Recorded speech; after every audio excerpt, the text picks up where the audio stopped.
Hey everybody, Kevin Sylvester, joined by sports contributor here to Channel 2, hockey expert Paul Hamilton. You guys know Paul. And Paul, want to talk to you because yesterday the Sabres signed Jack Quinn, their first-round draft pick this year. Familiar name to Buffalo, Jack Quinn, but not the politician Jack Quinn. Signed Jack Quinn to his entry-level deal. Why sign him now when he still has some eligibility in junior hockey? They don't necessarily have to have him around. The contract could push into next year if he goes back to junior. So I don't think he's ready for the Sabres. You got to remember, he was a late bloomer. He scored 52 goals this year. In the same amount of games the year before, he scored 12 and had like 30 points. This year, he was over 80 points. So he's a late bloomer. I don't think he's ready for the NHL.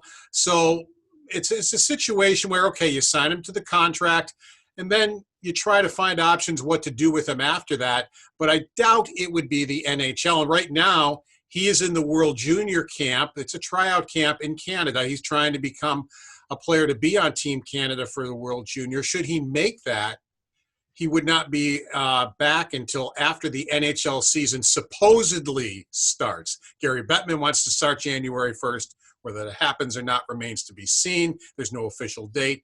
But if you're going by what Bettman wants, the NHL season would be underway. Yeah, it seems unlikely as we move further towards Thanksgiving here that they could ramp up and be ready to go in a month, especially with training camps for teams. But let's focus again here on Quinn. Can he make the Sabres this year? Do you think he belongs in the Sabres this year? No, I mean, the best place, if it's a normal world, would be another year in junior. But it's not normal. What's happening in Canada? Well, what's happening in Canada is the Ontario Hockey League is going with no checking. That, in my mind, does not help Quinn at all. That's where you develop bad habits, and those habits are hard to break when you play a full season of them. So I think it really, really makes it hard. Now, the way it's set up with the Canadian Hockey League is either Quinn makes the Sabres or goes back to junior. He can't go back to the AHL. I think that needs to be changed until checking is allowed in these leagues, because I would rather have him in the AHL than the OHL with no checking. But then you have something else. Remember Alex Nylander? He wasn't ready for the AHL. There was a European thing in there where he could go and play there. His body wasn't ready for the rigors of the AHL. Is Quinn's body ready for the rigors of the AHL? Middlestat was rushed 1 year at the University of Minnesota, and next thing you know, he's in an NHL lineup and not ready. So there's a lot of different things that you'd like to see happen, but you don't know if the kid is ready. How about maybe signing in Europe, loaning him to a team in Europe? If they could figure that out somehow, would that be a better option for him than playing on a junior team where there's no checking? So there's a lot of things they got to figure out. And to me, this is a huge year for him. This is a big year of development that they can't afford to waste. So they got to figure out what the right thing is to do. But I think they need to change that rule and allow players to be able to go to the AHL because of what's happening with the COVID rules in Canada. Paul, will there be an AHL this year? I mean, there's some question if they can't have fans in the NHL, could it be viable? Can the AHL be viable without fans? They'd have to figure that out. Right now, they're looking to have an AHL season. They've met and say they're going to have one. Now, the NHL is looking for different ways to get revenues. Look at these retro jerseys coming out. All 31 teams have them. If you want a Sabre jersey, it's going to cost over $200.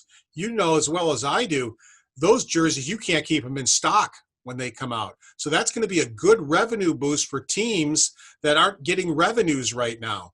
The NHL might have a TV contract that would include Fox and ESPN. That would raise the price in that. The AHL doesn't have any of those things.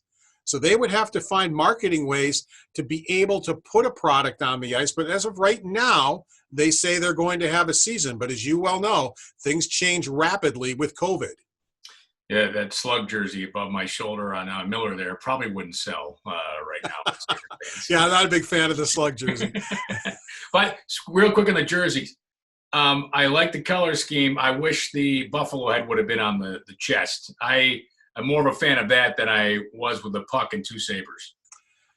I know there are a lot of people that like the goat head. I am not one of them. I'm really not.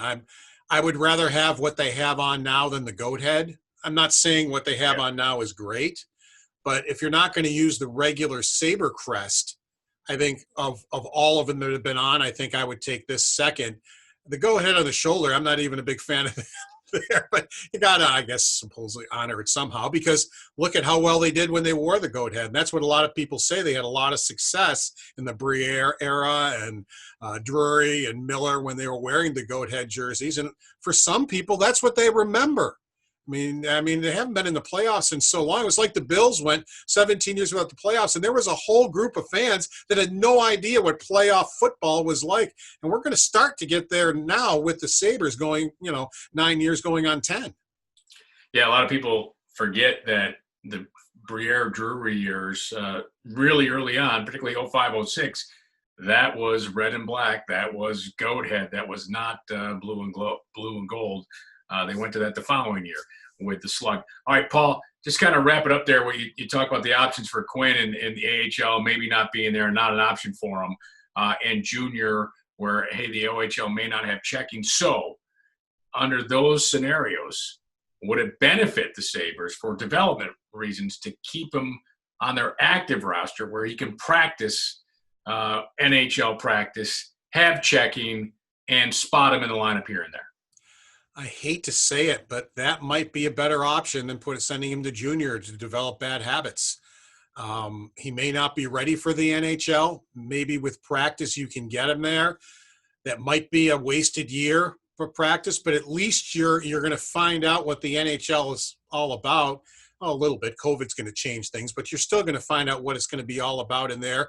Learn some things, but I wouldn't do the middle stat and give him all sorts of responsibilities, just like you said. Practice, maybe spot him in a game or two when he's ready. Don't give him too much. Don't put too much on his plate.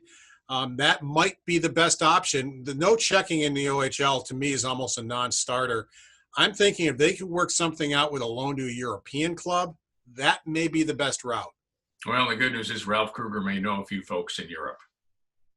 Oh, absolutely. He absolutely does. And he would also know where the best place might be for him if they could somehow arrange it.